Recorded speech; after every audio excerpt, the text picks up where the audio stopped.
ഇന്ന് നമുക്ക് രണ്ട് കൂട്ടരെ കാണാൻ പറ്റും. ക്രിസ്തീയ ജീവിതത്തിനകത്ത് രണ്ട് കൂട്ടരെ കാണാൻ പറ്റും.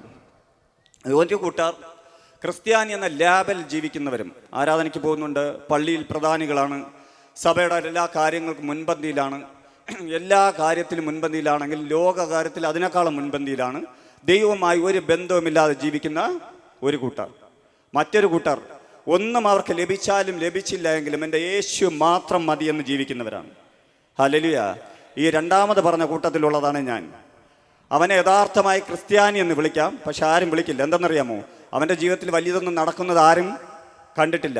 നമ്മളെല്ലാം അളക്കുന്നത്, നമ്മളെല്ലാം മാർഗിടുന്നത് നമ്മുടെ ജീവിതത്തിനകത്ത് എന്തു ലഭിച്ചു, അല്ലെങ്കിൽ അവൻ ആരാധനയ്ക്ക് പോയിട്ട് അവൻ്റെ ജീവിതത്തിനകത്ത് എന്തു ലഭിച്ചില്ല എങ്കിൽ എന്ത് ചെയ്യില്ല, അവൻ ദൈവത്തെ അല്ല ആരാധിക്കുന്നു എന്നൊരു തോന്നൽ.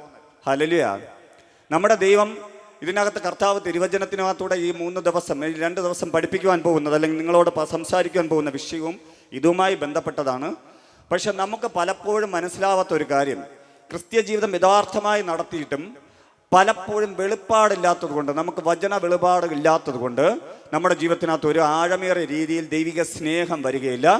ദൈവത്തെ അറിഞ്ഞു എന്ന് പറഞ്ഞൊരു ലേബൽ ജീവിക്കുമെന്നല്ലാതെ ദൈവത്തെക്കുറിച്ച് കൂടുതൽ അറിയുവാനോ മറ്റുള്ളവരോട് പറയുവാനോ അല്ലെങ്കിൽ സുവിശേഷം അറിയിക്കുവാനോ ഒന്നും നമ്മൾ താല്പര്യപ്പെടുകാറുമില്ല. ഇന്ന് ഈ രാത്രികാലം ഞാൻ നിങ്ങളോട് ആദ്യമായി പ്രബോധിപ്പിക്കുന്നത്, ഈ 2026 ജനുവരി മാസത്തിൻ്റെ പകുതിയിൽ നിന്നുകൊണ്ട് നിങ്ങളൊരു തീരുമാനമെടുക്കണം. നിങ്ങൾക്കറിയാവുന്ന വ്യക്തികളോട് നിങ്ങൾക്കറിയാവുന്ന രീതിയിൽ യേശുവിനെ കുറിച്ച് നിങ്ങൾ പറയണം. Hallelujah, hallelujah. തൻ്റെ മക്കളെന്ന് പറയുന്ന നമ്മൾ പറഞ്ഞില്ലെങ്കിൽ ആർ പറയും? നാം ദൈവത്തിന് വേണ്ടി ഈ ലോകത്തെ ദൈവത്തെ യേശുവിനെ ഏറ്റു പറയുന്നവരെ നമ്മുടെ നിത്യജീവനിൽ യേശു ദൂതന്മാരുടെ മുന്നേ വെളിപ്പെടുത്തുമെന്ന്, അല്ലെങ്കിൽ ഏറ്റു പറയുമെന്ന് തിരുവചനം പഠിപ്പിക്കുന്നു. ഹല്ലേലൂയ. നമുക്ക് ആ ദൈവസന്നിധിയിൽ, കർത്താവിൻ്റെ സന്നിധിയിൽ സ്റ്റാൻഡായി നിൽക്കണമെങ്കിൽ, തല ഉയർത്തി നിൽക്കണമെങ്കിൽ, ഈ ദേശത്തിൽ വെച്ച് യഥാർത്ഥമായി ക്രിസ്തുവിനെ അറിഞ്ഞു എന്ന് പറയുന്ന വ്യക്തി, ആദ്യത്തെ ലേബലിലുള്ള വ്യക്തിയല്ല. അവർക്കിന്ന് വേണമെങ്കിൽ മാനസാന്തരപ്പെടാം.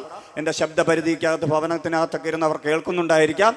അവരോട് ഞാൻ പറയുന്നു, നിങ്ങൾ ഇന്ന് രാത്രികാലം 2026 വർഷത്തിന് മുന്നേ കർത്താവ് കാൽവരി ക്രൂശിൽ ചെയ്ത കാര്യത്തെ തിരിച്ചറിഞ്ഞ് യഥാർത്ഥമായി ക്രിസ്തുവിന് വേണ്ടി ജീവിക്കണം. ഹല്ലേലൂയ. ക്രിസ്ത്യാനി എന്ന് ജീവിക്കുന്ന, അല്ലെങ്കിൽ കർത്താവിന് വേണ്ടി ജീവിക്കുന്ന, എന്ത് ലഭിച്ചാലും ലഭിച്ചില്ല എന്ന് പറഞ്ഞ് ജീവിക്കുന്ന വ്യക്തികൾ എന്ത് ചെയ്യണം? നിങ്ങളെ കൊണ്ട് അറിയാവുന്ന രീതിയിൽ ഇന്നു മുതൽ സുവിശേഷം ദേശത്തിനകത്ത് പറയണം.